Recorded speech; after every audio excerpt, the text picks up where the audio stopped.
still don't see anything really visible that shows up when I'm starting to record. So, but I am.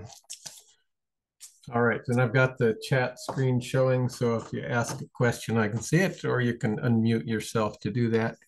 The other day, I did a couple of problems that were sort of collisions in reverse, I guess. They were the situation of things breaking apart, and we didn't do a whole lot with collisions, but that's what we're going to be looking at a fair amount today. And the book points out conditions that are required for momentum to be conserved. And one of the conditions is that the mass of the system has to remain constant. This makes it kind of complicated to analyze a rocket, for instance, because the rocket is continually losing mass to the propellants that are going out the back end of it. But you can kind of think of it instant by instant and try to analyze it that way. But anyway, mass has to remain constant. That's one condition.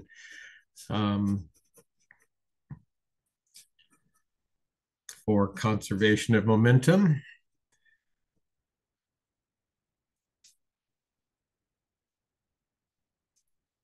And this is the total mass of the system. It's not just the mass of one thing or the other. So exchanges of mass are possible. And the other is that external forces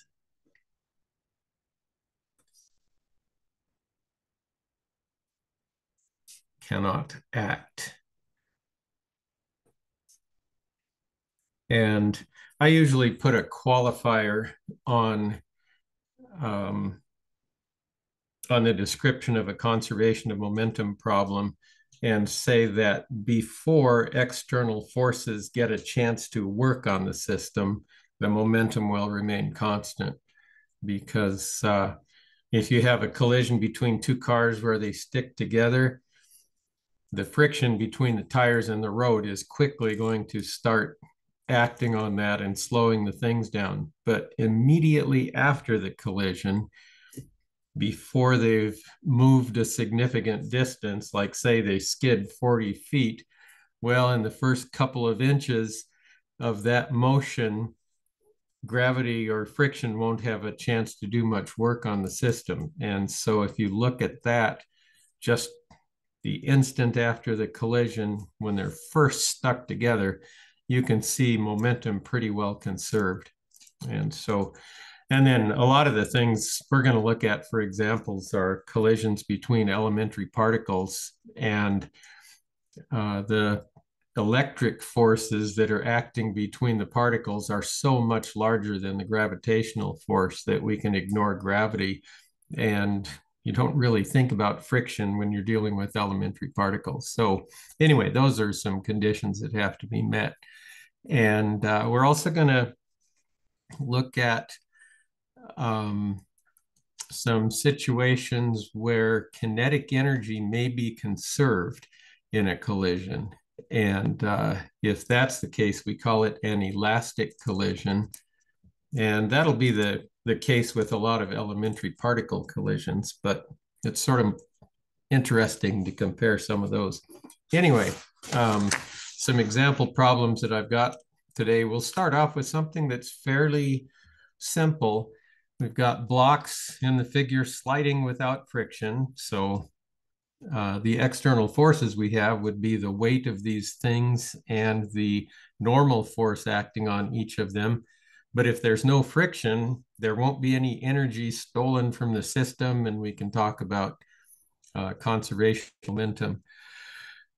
So what's the velocity v of the 1.6 kilogram block after the collision? So we've got these two things moving along. Initially, the 2.4 kilogram mass thing is going to the right at 2.5 meters per second, and the 1.6 kilogram is catching up to it, going 5.5 meters per second.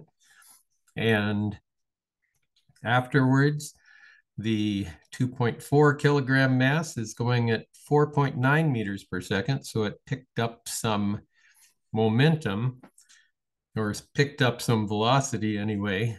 And however, in a situation like this, total momentum before will equal total momentum afterwards. And actually, that's almost always the case in collisions. So let's see what we have. Before,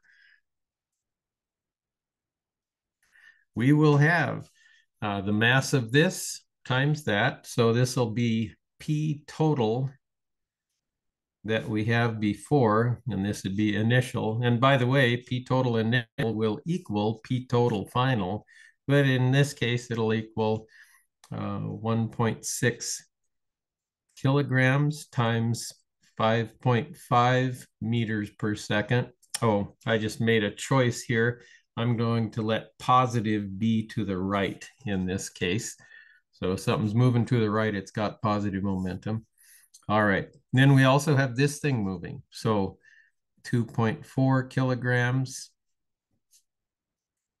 times 2.5 meters per second. And we plug that in. We could almost do it in our heads, but I'm lazy this morning.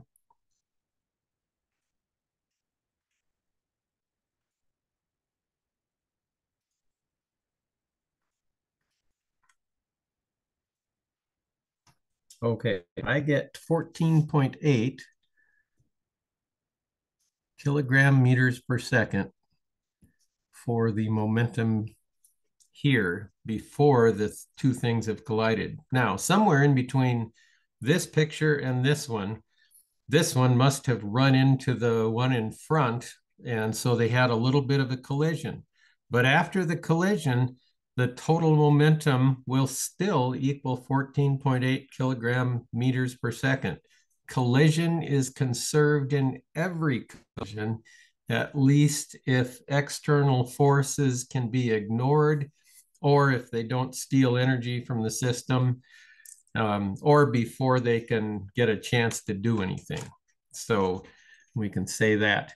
All right, well, P total, oh, I put an arrow on this, even though we're just indicating direction with a sign here because it's one-dimensional motion. So we don't need that. So the P total final is also going to equal 14.8 kilogram meters per second, but it will equal the 1.6 kilogram block times its speed v, or velocity v. So we'll have 1.6 kilograms times v plus we'll have that 2.4 kilogram thing moving at 4.9 meters per second.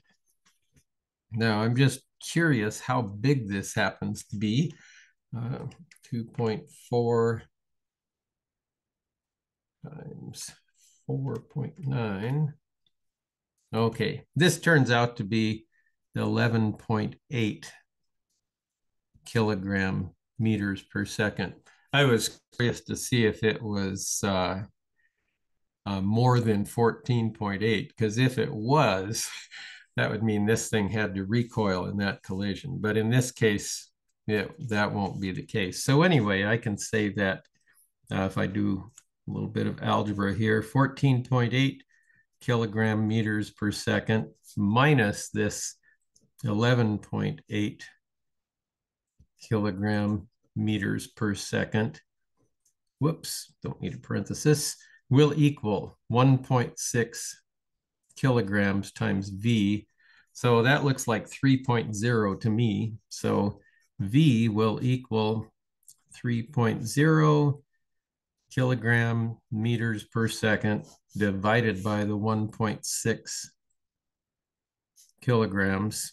And you can see the kilograms divide out and we'll have meters per second. 3 divided by 1.6, a little less than 2.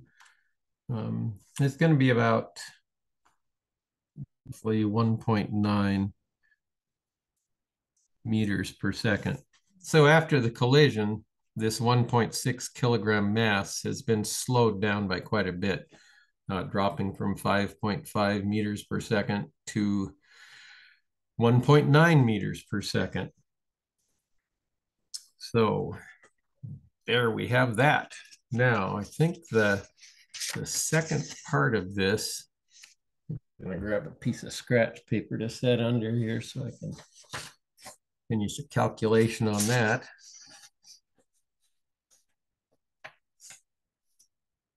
Yeah, this ought to be enough room to do it. Part B asks, is the collision elastic? Okay.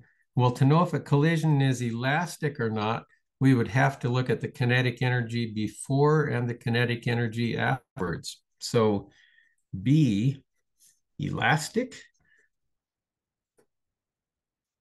And the only way to answer that is to look at the kinetic energy before. So KE initial is going to equal 1/2 of the kinetic energy of this, or 1/2 of the mass of this times its initial speed. So 1/2 of 1.6 kilograms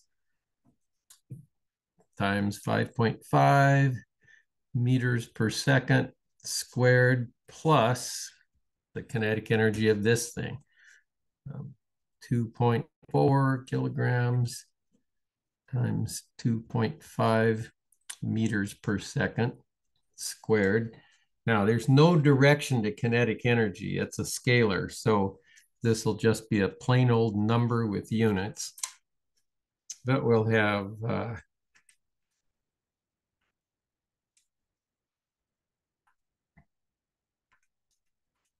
you could probably calculate these about as fast as me.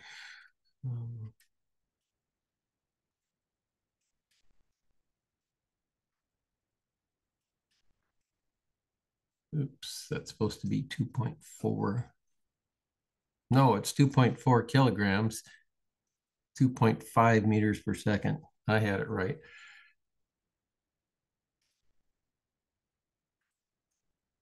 Okay, before the thing, I get 31.7 kilogram meter squared per second squared, or joules. Afterwards, I'd get KE final, 1/2 times the 1.6 kilograms times, it was going 1.9 meters per second afterwards,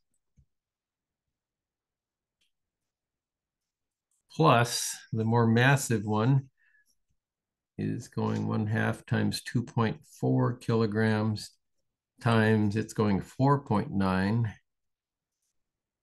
meters per second afterwards. And this is about the only way we can do it, is just to compare the kinetic energy before and the kinetic energy afterwards. So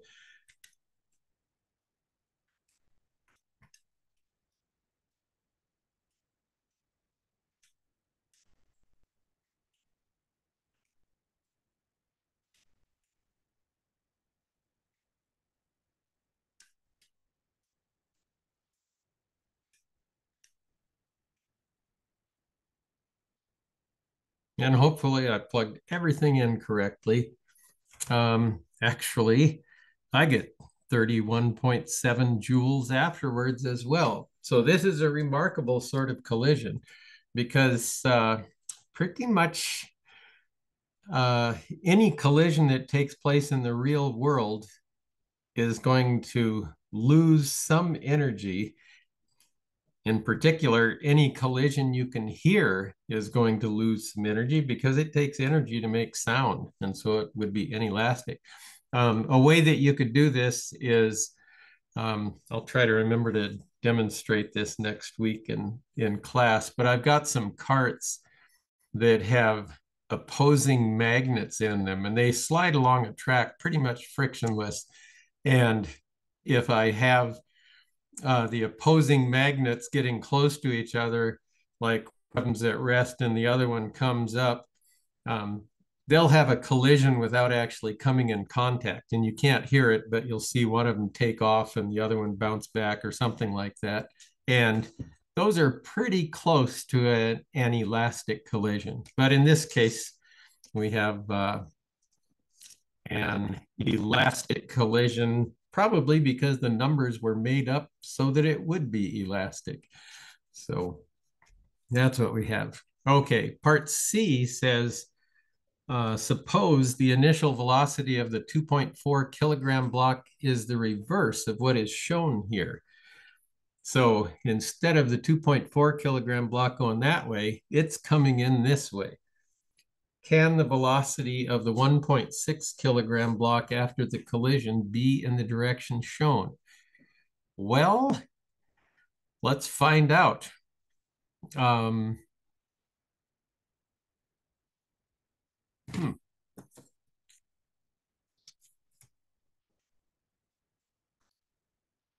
Let's see.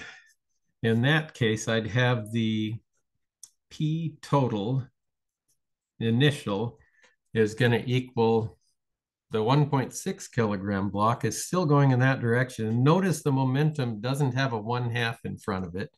And it also doesn't have the speed squared.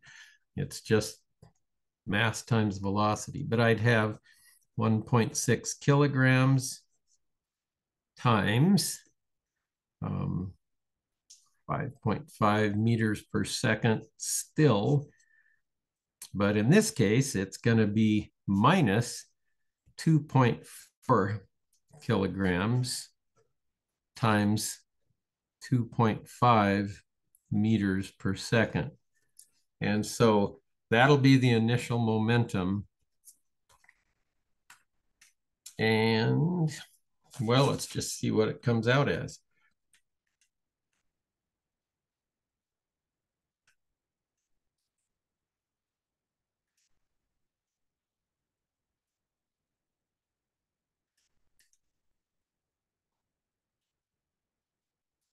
I get 2.8 for the initial momentum, kilogram meters per second. But can we somehow reconcile this with, let's see.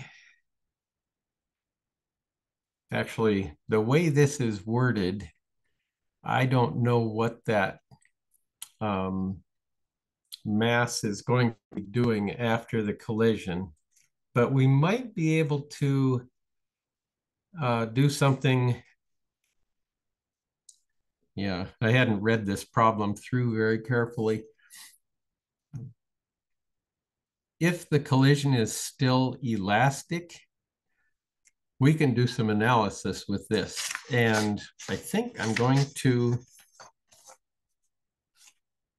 look at elastic collisions.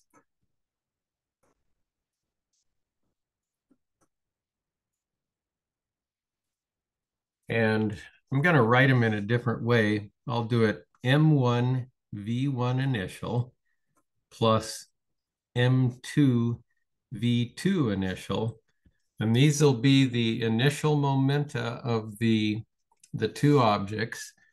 And afterwards, it'll be M1 V1 final plus M2 V2 final. And I'm not making any choices about signs of these things. It might be possible for this thing to be moving to the left. So V2 initial is actually a negative value. V1 initial could be positive, negative, anything.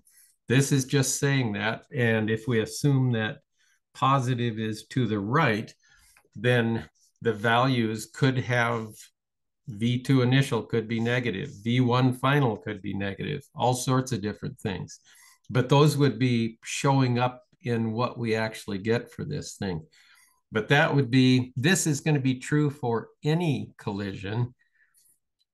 But for an elastic collision, there's an initial condition, and that is that 1/2 M1 V1 initial squared plus 1/2 M2 V2 initial squared is going to equal 1/2 M1 V1 final squared plus 1/2, this is getting monotonous, M2 V2 final squared. So that's a condition that has to be met for an elastic collision. Now, this looks like a scary mess right now, but one thing I can do is get rid of all the 1/2s because every term has one.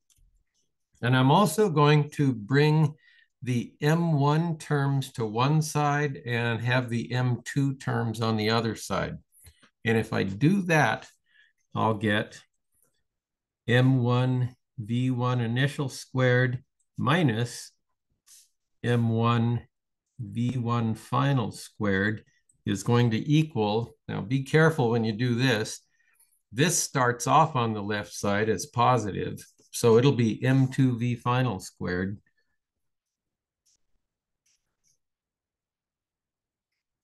minus M2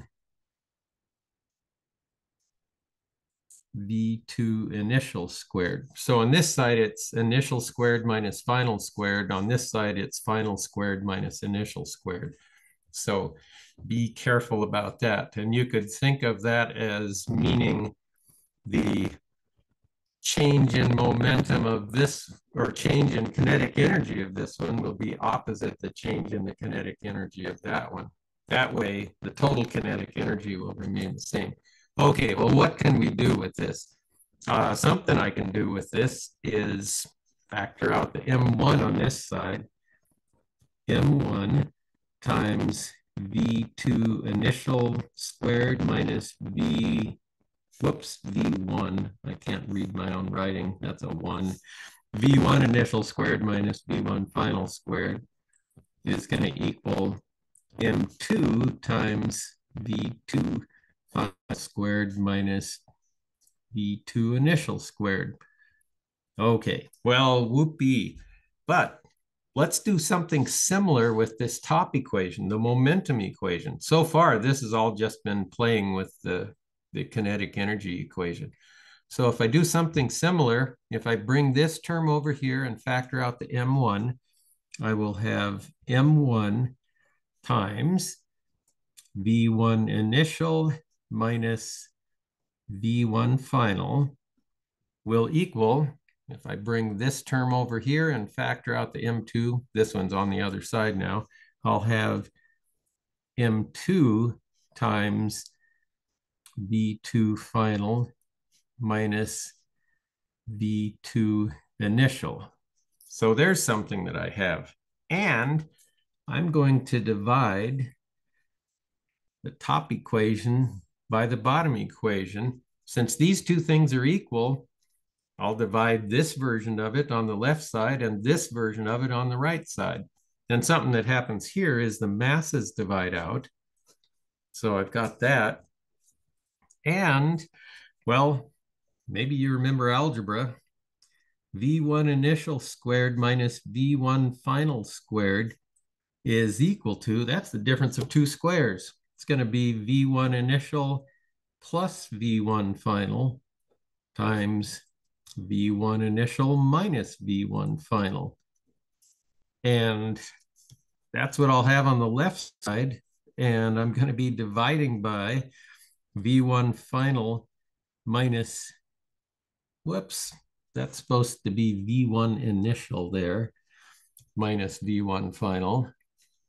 Yep. V1 initial minus V1 final. Hey, look at that. That drops out. And on the other side of the equation, what I'll end up with is V2 final minus V2 initial times V2 final plus V2 initial, which is, and I'm dividing by V2 final minus V2 initial again.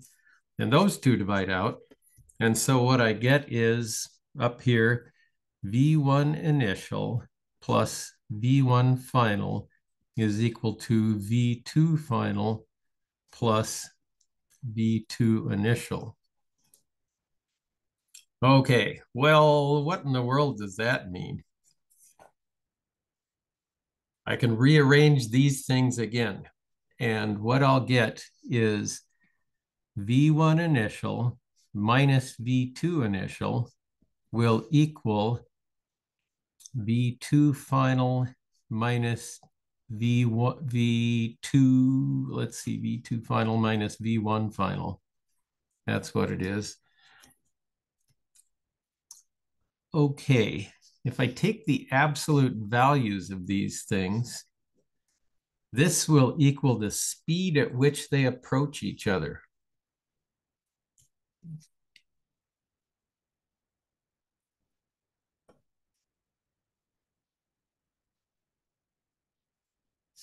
And this will equal the speed at which they separate.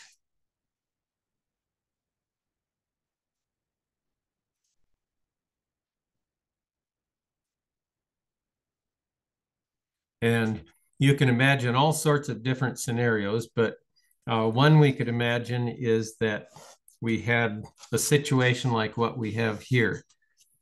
Okay, if I take V1 initial minus V2 initial, that's the speed at which this one is approaching that one.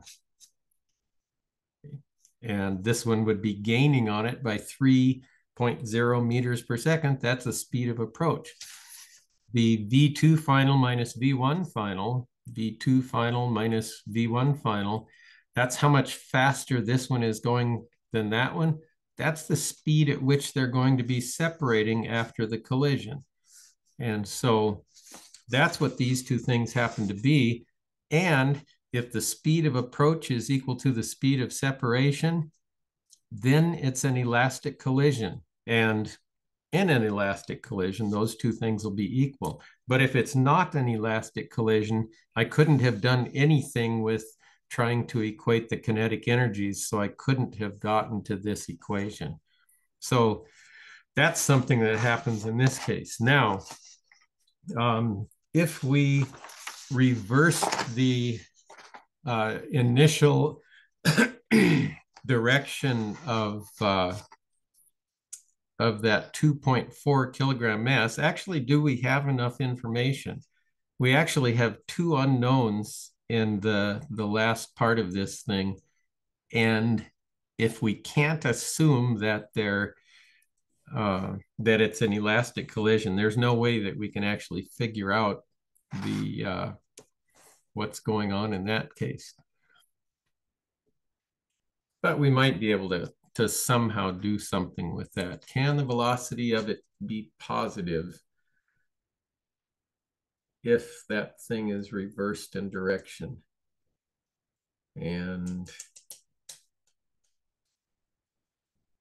I'm not sure. We might have to do more analysis with this thing than I want to do at this time, but we can see anyway, or we'll maybe revisit that problem after we have done some more of that analysis. This is a collision in which two things stick together after it. You have a 12-gram rifle bullet fired with a speed of 380 meters per second into a ballistic pendulum. And the ballistic pendulum is something that it's usually just a block of wood that's suspended by a cord of some sort and carefully balanced. Let's see, trying to think. Oh, a lot of times it'll have a rope at each end of it.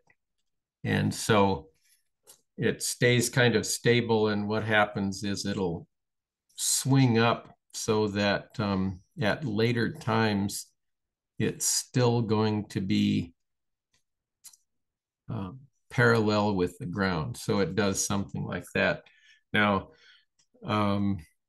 things can be a little complicated with this, but the idea is that if this is a block of wood, you shoot a bullet into the block of wood in a very short period of time, like a few milliseconds. That bullet will be stopped by the block of wood, and the block of wood won't have had a chance to move anywhere yet, but then you'll see it swing up. And so that's the situation that we're talking about here. So we have this bullet fired initial speed into a ballistic pendulum with a 6 kilogram mass, and it's suspended from a cord 70 centimeters long. And we want to figure out the vertical height through which the pendulum rises. Well, to do that, we're going to have to know what speed this pendulum is going to have immediately after the bullet has been absorbed into it. Turns out we can use conservation of momentum to figure that out. And then we can use conservation of energy to figure out how far up that thing swings. So let's see what that happens to be. So to do part A, first figure out the combined speed of the bullet and the block of wood after the collision. So here's what we have: initial. The initial momentum is just that of the bullet.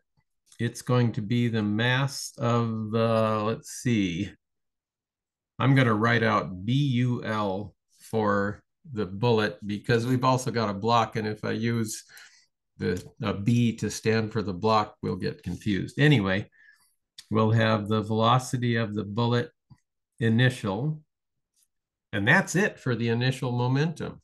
The bullet's the only thing moving. After the collision, we'll have this. We'll have the mass of the bullet plus the mass of the block. They're one object now, times V final. And I don't need to put subscripts on this to talk about the velocity of the bullet or the block because they're combined into one object now, but it's got a combined mass that's equal to the sum of the two. So we can figure out how fast that thing's going to be going. So V final is going to equal the mass of the bullet divided by the combined mass of the bullet plus the mass of the block times that initial velocity of the bullet.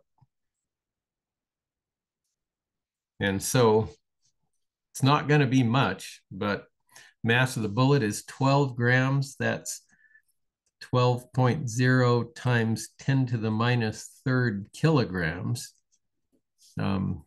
Kilo means 10 to the plus third. If you multiply 10 to the minus third times 10 to the plus third, you get 1. So that would be 12 grams. But anyway, down on the bottom there, we've got 6 kilograms plus 12 kilograms, which actually adds to, let's see, or 12 grams, 6.012. And I know we can't keep that many significant figures, but they're going to be gone soon anyway when we divide that there. And then we'll multiply that by that initial velocity of the bullet of 380 meters per second. And we're going to be down to 2 sig figs anyway, because we've only got 2 on that one. So, okay.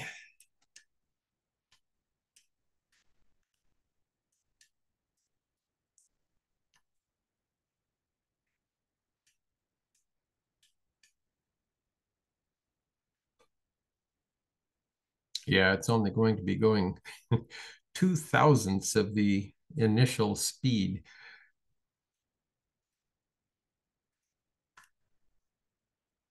Or about 0.76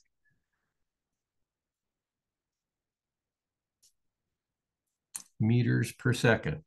So now I've got a mass of 6.01 kilograms, which is 3 significant figures, and that's all we can actually keep on the mass, but it's going to be going at 0.76 meters per second. So here's the thing. That's a pendulum that at the bottom of its swing has a certain amount of kinetic energy. It will swing up until that kinetic energy is converted into gravitational potential energy, and then the thing stops. We haven't done anything like that before, but let's just figure that it swings up to some height h, and that's where it stops. And then we'll have to do some work. We'll actually have to pretend this pendulum, instead of a block of wood, is just sort of a point, but that's all right. We can do that. Okay. We can say, here's our conservation of energy thing. It's going to be, this was initial equals final for momentum. Now for the energy, we're going to have initial equals final for that. Energy would be lost when that bullet embeds itself into the block, but once that happens, this thing can swing up, and we don't have a way to lose energy on the way up there, except for air resistance, but there isn't going to be much when it's only going that fast.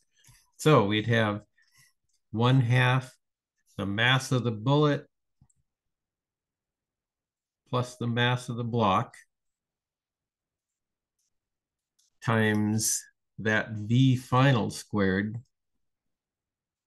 That will equal the gravitational potential energy of these combined things. We'll assume that the gravitational potential energy is 0 right here, or not assume, but just define it to be 0 there. So that'll be mass of the bullet plus mass of the block times G times H, the height that it swings up by. And we'll have to do work once we figure out that height to figure out the angle. Oh no, it just asks the vertical height. Okay, it doesn't ask the angle. So that'll be easier. Well, let's see. Both of these things are proportional to the mass of the bullet plus the mass of the block. So I can divide those out and solve for H. And what I end up getting is that H is going to be V final squared divided by 2G. So that's not so bad. All right, well, 0.76 meters per second squared over 2 times. We've done things like this a lot in the last unit. So here we get to combine 2 different ideas.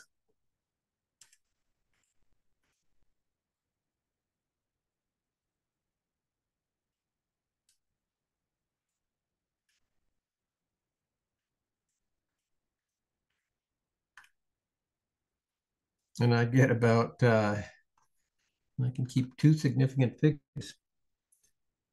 2.9 times 10 to the minus 2 meter, which is 2.9 centimeters, which isn't much. Let's see, here's my centimeters thing. That's about 3 centimeters. So that's all the higher that that thing is going to swing. So not terribly impressive here. The first year I started teaching after finishing college, I taught down at Eastern Oregon University. It was a state college in those days, but taught down there. And one of the other physics teachers there did a demonstration with a ballistic pendulum in one of the labs. And he brought a 22 caliber rifle in one day and had a block of wood hanging from a string. And I can't remember if he had a camera running, a video camera or what, but he actually, the students were all in the back of the room. That's where he fired the rifle from, into the block of wood. And nowadays, I can't imagine anybody actually trying to do a demonstration like that in a classroom, but he did, and it worked. And somehow we were able to see how far the block swung up by, and from that we worked backwards and figured out what the speed of the bullet happened to be. But it was kind of fun to watch and loud.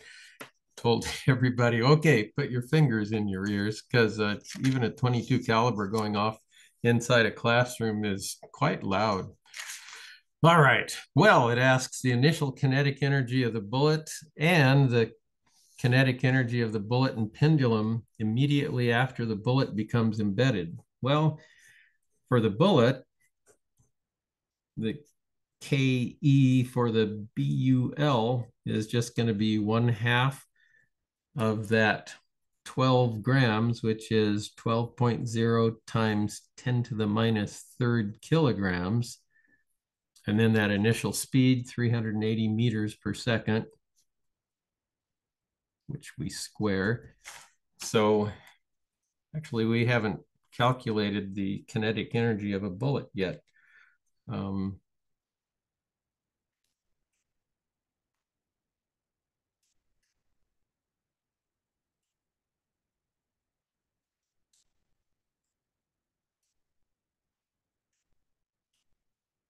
Okay, I think I've got the numbers entered right. I get about 860, let's see, only got 2 sig figs. So about 870 joules of energy.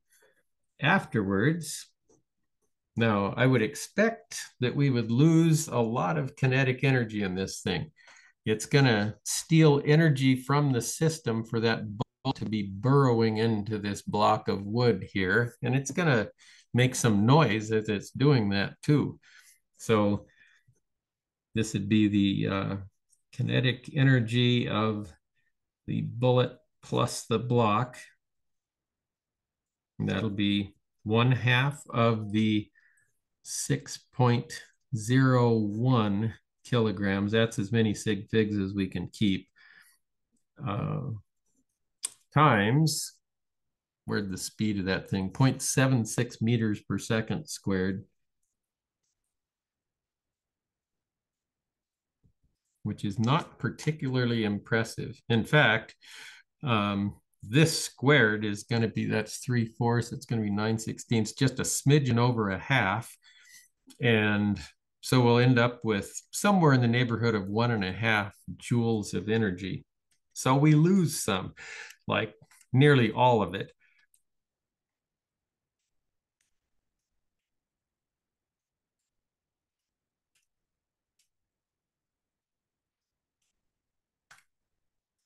Yeah, we get about 1.7 joules of kinetic energy. That's a 7. Anyway, almost all of the kinetic energy is lost in something like this. So this is definitely not an elastic collision, because we would have had to have these two be equal for that to be the case. And that's not going to happen. Okay, well, we learned one thing about elastic collisions, and that is that the speed of approach is equal to the speed of separation. Let's see what I do with my other problems for today.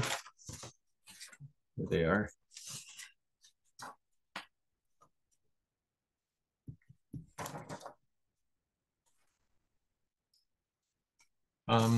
This problem is a little bit of a realistic thing here. Canadian nuclear reactors use heavy water as moderators in which elastic collisions occur between neutrons and deuterons. A deuteron is the nucleus of a heavy hydrogen atom. The other day we were talking about isotopes, and the normal hydrogen isotope has no neutron. So no neutrons down here, 1 proton, and so it has only 1 nucleon. But another isotope of hydrogen that exists naturally, and some tiny fraction of hydrogen happens to have this, is that the hydrogen has 1 proton and it also has 1 neutron. And so together it's got a mass of 2, and that's called a deuteron. So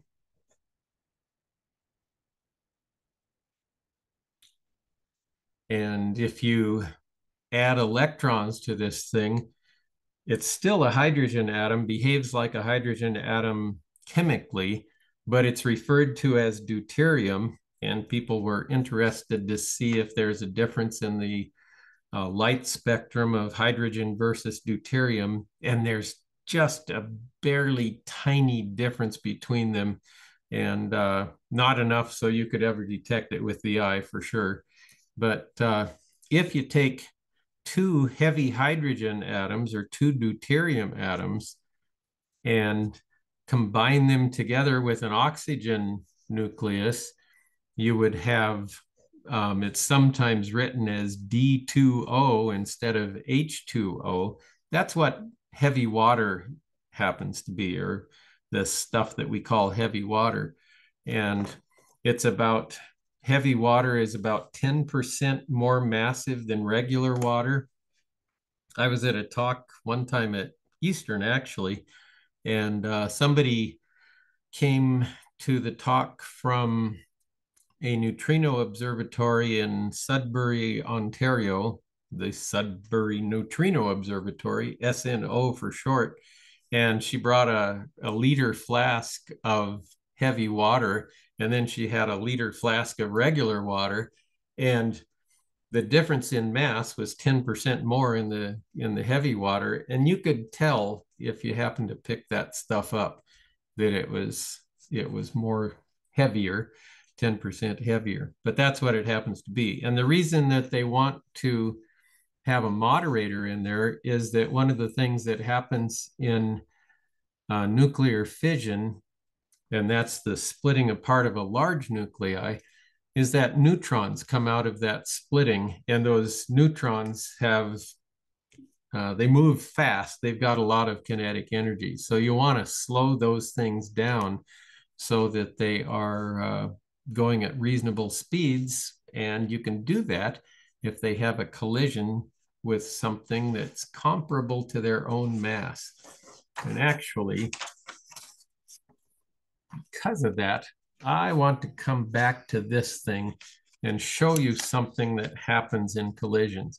We can use these expressions to figure out, take these things and take these things and plug them back into here and figure out what the final velocities of things will be in a collision. So we'll use those relations. And let's see. Hold this up and we'll see what we can do with this stuff. So from our initial conservation of momentum expression, we had that M1 V1 initial plus M2 V2 initial is equal to M1 V1 final plus M2 V2 final. So that's our conservation of momentum. And then something that we found out by looking at an elastic collision was that V1 initial plus V1 final. Nope. V1, yeah, V1 initial plus V1 final was equal to V2 final plus V2 initial. So those sums end up being the same.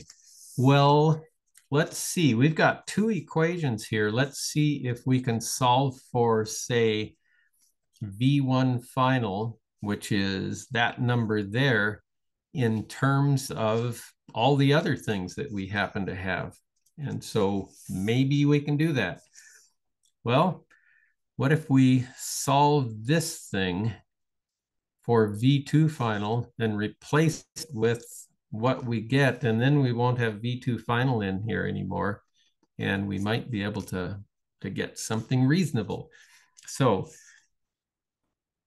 solving the second equation for V2 final, that'll give me V1 initial plus V1 final minus V2 initial is equal to V2 final. So I'll take this and plug it in there, and let's see what we can get. M1 V1 final plus M2 V2 initial will equal, that was supposed to be a 2 here. This is V2 final. and one of them was supposed to be V2 initial. Ah, okay. Anyway, there's my V2 final, and I'm going to stick it in there. Except this should be,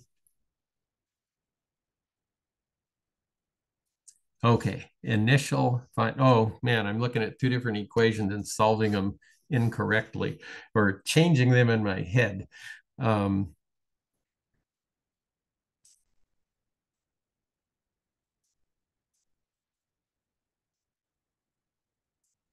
okay, that's all right. Um, so now I just solved this thing for V2 final, and let's plug in here. I'll have M1 V1 final plus M2, instead of V2 final, I'm going to multiply it by V1 initial plus V1 final. This is a complicated mess, minus V2 initial. Okay, and that's a V1 final. Well, what I want to know is V1 final in terms of all these other things. So let's see what comes out of here. Over on the left side, I'll have M1 V1 final plus M2 V2 initial is going to equal M1 V1 final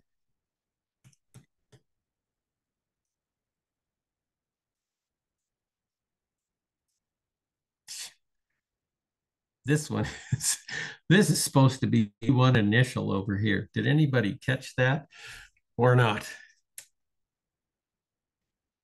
All right, that's the initial momentum. This is the final momentum. M1 V1 final plus M2 V1 initial plus M2 V1 final minus M2 V2 initial. So I've got that. Now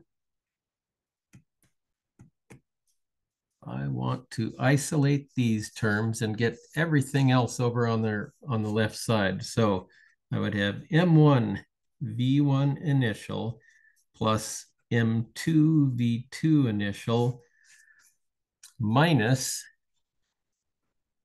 M1 V1 final. No, those are the things that I wanted to keep on that side. Minus M2 V2 initial. Oh, well, that'll be nice. Plus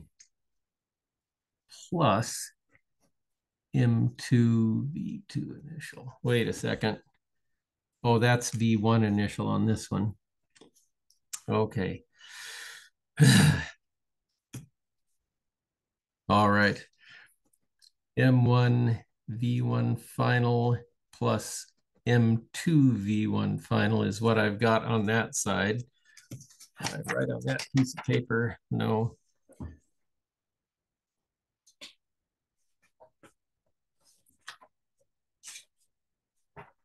Okay. We should be able to do something with this. Over here on this side, I've got M1 plus M2 times V1 final. On this side, let's see if I can organize these things somehow. And M1 V1 initial, M2 V2 initial, minus M2 V1 initial and M2 V2 initial. This is going to look kind of weird over here. It's M1 V1 initial plus 2 M2 V2 initial. So we've got two of those terms there, and then minus M2, a mixed term here, V1 initial. And I think I've taken care of everything. So this looks like a complicated mess, although I do have a couple of V1 initials on here. And I would have M1 minus M2 times V1 initial plus 2 M2 V2 initial. That's just reorganizing things. And if I divide both sides by M1 plus M2, I get V1 final out of this thing, which doesn't help a whole lot because I still have, but actually I've got everything in terms of the initial velocities. So I can solve for V1 final if I know both of the initial velocities using that particular expression there. And then once I figure that out, I can come back to this expression right here. If I know V1 final and I know V1 initial and V2 initial, then I can solve for V2 final. So that should work out here. Now, in this problem that we had, somewhere way back there, I forgot where I put the first problem I solved. I've been writing on the back of everything. Here it is. The question was,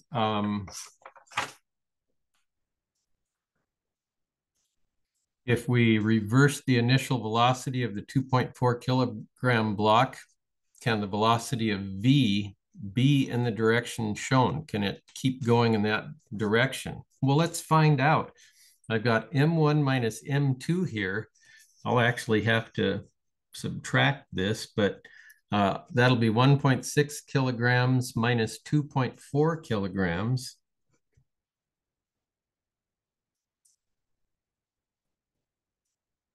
And times V1 initial, which was 5.5 meters per second. Well, this term's going to be negative because the difference that I'm subtracting here is negative. So that's not going to do much for me. And I'll have 2 times M2, which is 2.4 kilograms.